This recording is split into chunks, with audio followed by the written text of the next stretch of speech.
Hello and welcome back to World 360. On Thursday, the United States imposed a new round of sanctions on Venezuela, this time targeting members of President Maduro's family. It also sanctioned 6 crude oil tankers and 6 oil companies linked to them. We will talk about who are the so-called narco-nephews that US sanctioned in just a bit, but first, why US is aggressively increasing pressure on cargoes. The move comes as the US steps up its major military buildup in the southern Caribbean, which is the biggest in this region in decades. It was launched in August this year and is known as Operation Southern Spear. And all of this is happening as President Trump pushes to remove Maduro, whom he accuses of dictatorship, corruption, narco terrorism, and fueling illegal drug flows into the country. The Treasury Department, in its statement, said that these 6 newly sanctioned shipping companies and crude oil tankers have engaged in deceptive and unsafe shipping practices and helped in funding what the US describes as Maduro's corrupt narco terrorist regime. Under US sanctions, any tanks they have in the US or under US control are blocked and must be reported to OFAC. Most of the targeted ships are Panama flagged, with some registered in the Cook Islands and Hong Kong, and they were cited for transporting Venezuelan oil to Asia. White House Deputy Chief of Staff James Blair said, "This is what we call the shadow fleet, ships that are already under sanctions because they move black market oil around the world. That money then goes on to finance narco terrorism." According to Treasury Secretary Scott Bessent, the sanctions are a response to Maduro's dictatorial and brutal control of Venezuela, and his associates are flooding the United States with drugs that are poisoning the American people. US says these sanctions are meant to send a strong warning. Any ship owner already under sanctions will think twice before carrying Venezuelan crude, knowing they could lose their vessels altogether. And those not sanctioned yet will worry about getting boarded or added to the sanctions list in the future. On Wednesday, also, the US had seized one sanctioned oil tanker off Venezuela's coast. The White House released dramatic footage of the raid showing camouflage soldiers rappelling onto the skipper from a helicopter and moving across the deck with the weapons drawn. Meanwhile, Venezuelan government sharply condemned the operation and Maduro claimed that the US had kidnapped the crew and stolen the ship. Now coming to the so-called narco-nephews, Frankie Flores and Antonio Flores, they were convicted in 2016 for attempting a multi-million dollar cocaine deal. Under the new US sanctions, any property or assets they have in the US or under the control of US persons are now blocked. Whereas Carlos Flores, the third nephew, is accused of involvement in a corruption scheme inside Venezuela's state oil company. He's been re-added to the SDN sanctions list because of his close ties to the Maduro regime. Amid all these developments, it is interesting to note that Russian President Putin expressed solidarity with the Venezuelan people on Thursday.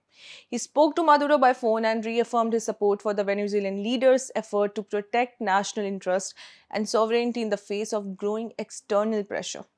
At the same time, Belarusian President Alexander Lukashenko, a close Putin ally, met again with Venezuela's ambassador to Russia. While details weren't disclosed, Lukashenko said the envoy would brief Maduro and return soon so they could reach a certain decision. Now, coming to Thailand, Thailand's Prime Minister Anutin Charnvirakul dissolved the parliament with new elections set to take place within the next 45 to 60 days. This decision came amid political turmoil and rising border tensions with Cambodia. Thailand's King Mahavarji Longkorn endorsed the decree to dissolve parliament on Friday. The parliament was dissolved mainly due to a deadlock and a dispute with the opposition's People's Party, which is the largest bloc in the legislature. They had agreed to support Anutin's minority government if he pushed constitutional amendments and dissolved parliament by late January. The coalition fell apart when these promises, especially a referendum on reform, weren't fulfilled. A key moment came on December 11 when Antonin's Bhujamathai party supported a proposal keeping the Senate's veto power, breaking its deal with the People's Party. In response, People's Party's leader Natha Fong threatened a no confidence vote against Anutin. To avoid this, the Prime Minister chose to dissolve parliament. This political instability in Thailand dovetails with an already struggling economy facing high household debt, weak consumption, and US tariff impacts. Anutin, Thailand's third prime minister since August 2023, was in office for just 3 months, succeeding Shinawatra, who served only a year. Thailand is involved in intense fighting with Cambodia over disputed border areas. This week itself, around 2 dozen people were killed and hundreds of thousands have been displaced on both sides. Now, shifting our focus from Asia to Europe, government in Bulgaria stepped down amid political uncertainty. On 11th December, Bulgaria's minority government resigned after weeks of large-scale protests. This decision came after weeks of street protests across Bulgaria. It was driven by anger over government's economic policies and its failure to tackle the corruption. Bulgarian Prime Minister announced his resignation on TV just minutes before Parliament was set to vote on a no confidence motion. He said he respected the voice of the people and the government wanted to meet society's expectations. The trigger of the protest, which were started in late November, was the government's 2026 budget. It included higher social security contributions and taxes on dividends to fund increased state pendings. Critics, including business groups, claimed it as the worst budget in 30 years. Many protesters said the tax hikes were just a cover for corruption and wouldn't improve everyday life for ordinary Bulgarians. It is to note that Bulgaria is the poorest and most corrupt member state in the European Union. So the government later withdrew the controversial budget, but the protest kept going. People demanded more changes.